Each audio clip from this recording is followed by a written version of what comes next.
ஆலோசனை நடைபெற்றது வேறு, பள்ளி திறப்பதற்காக அல்ல. இப்போது அதற்கு சாத்தியக்கூறுகளே இல்லை. கொரோனா வைரஸ் குறைந்ததற்கு பிறகுதான் அதை பற்றி ஆய்வு செய்ய இயலும். மத்திய கல்விக்குழு டிசம்பர் மாதம் வரையும் பள்ளிகள் திறப்பு சாத்தியம் இல்லைன்னு சொல்லியிருக்காங்க. அதையே தான் தமிழக அரசும் பிரதிபலிக்கணும். இல்லை, அதை பற்றி போக போகத்தான் நிலைமைகள் எப்படி சீராகிறதோ, கொரோனா வைரஸ் குறைகிறதோ அதற்கேற்பத்தான் எந்த முடிவுகளையும் மேற்கொள்ள இயலும். அப்படி மேற்கொள்ளுகிற போது மக்கள் நல்வாழ்வுத்துறை அதேபோல் பள்ளி கல்வித்துறை இணைந்து அதை பற்றி ஆய்வு செய்யும்.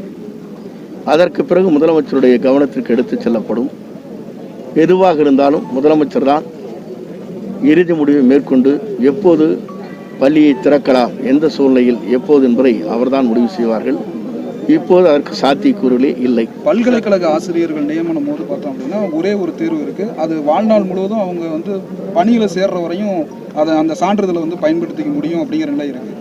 ஆனால் இடைநிலை ஆசிரியர்கள், பட்டதாரி ஆசிரியர்களுக்கு மட்டும் 7 ஆண்டு ஆசிரியர் தகுதி தேர்வு அப்படிங்கிறது நம்ம சொல்லியிருக்கோம். அவங்களுக்கும் இப்போ 2013 எழுதினவங்களுக்கு காலாவதியாக போகுது. அந்த மாதிரி மாற்றி ஏதாவது வாய்ப்பு இருக்குமா சார்? அவங்களுக்கு கால நீட்டிப்பு கொடுக்கறதுக்கு ஏதாவது வாய்ப்பு இருக்குமா? இதில் இருக்கிற தொடர்ந்து என்ன வழிமுறைகள் கையாளப்பட்டதோ அதே வழிமுறைகளைத்தான் கையாண்டு கொண்டிருக்கிறோம். புதிதாக எதுவும் மாற்றுவதற்கு இயலாது. சார், பள்ளிப்பாட புத்தகங்கள் என்ன நோட்ஸ் எல்லாம் எதுவும் கொடுக்கலையா? புக்ஸ் மட்டும் கொடுத்துருக்காங்க. பெரும்பாலான பள்ளிகளில் நோட்டு கொடுக்கலன்னு சொல்லி ரெடி ஆகிட்டாங்க.